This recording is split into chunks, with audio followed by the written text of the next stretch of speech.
Traditional and ரொம்ப ரொம்ப ஆரோக்கியமான ஒரு ஸ்வீட் ரெசிபி, கேரளத்து ஸ்பெஷல் இலையடை. ஒரு தடவை மட்டும் நீங்கள் இதை செஞ்சு பாருங்கள். சொடக்க விடுற நேரத்தில் எல்லாமே காலி ஆகிடும். அவ்வளோ டேஸ்ட்டாக இருக்கும். எப்படி செய்கிறதுன்னு பார்க்கலாமா? இதை செய்ய 1 கப் வெல்லம், 1/2 கப் தண்ணி சேர்த்து ஜஸ்ட்டு கொதிக்க விட்டு வடிகட்டி எடுத்துடலாம். இப்போ ஒரு கடாயில் 2 டீஸ்பூன் நெய், 2 நேந்திரம் பழம் சேர்த்து நல்லா மசிச்சு விட்டுக்கோங்க.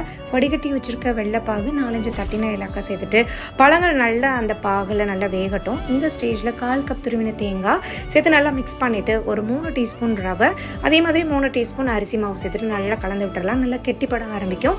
இந்த ஸ்டேஜில் ஃப்ளேம் ஆஃப் பண்ணிடலாம். வாழை இலையை நம்ம எந்த ஷேப்லனாலும் கட் பண்ணி எடுத்துக்கலாம். லைட்டாக நெய்யை தடவிட்டு இந்த மாதிரி கோன் ஷேப்பில் எடுத்துகிட்டு இதுக்குள்ளே இந்த ஃபில்லிங்ஸ் எல்லாம் ஸ்டஃப் பண்ணி நல்லா க்ளோஸ் பண்ணி விட்டுடலாம். இந்த மாதிரி எல்லாத்தையுமே செஞ்சுக்கலாம். ஒரு டூத் பிக்கால் நம்ம அதை க்ளோஸ் பண்ணி எடுத்துக்கலாம். ஒரு 10 to 15 நிமிஷம் இட்லி பாத்திரத்தில் வேக வச்சு எடுத்தோன்னா சூப்பரான நம்ம கேரளத்து ஸ்பெஷல் இலையடை ரெடி. மிஸ் பண்ணாமல் இந்த ரெசிபியை நீங்களும் ட்ரை பண்ணி பார்த்து என்ஜாய் பண்ணுங்கள்.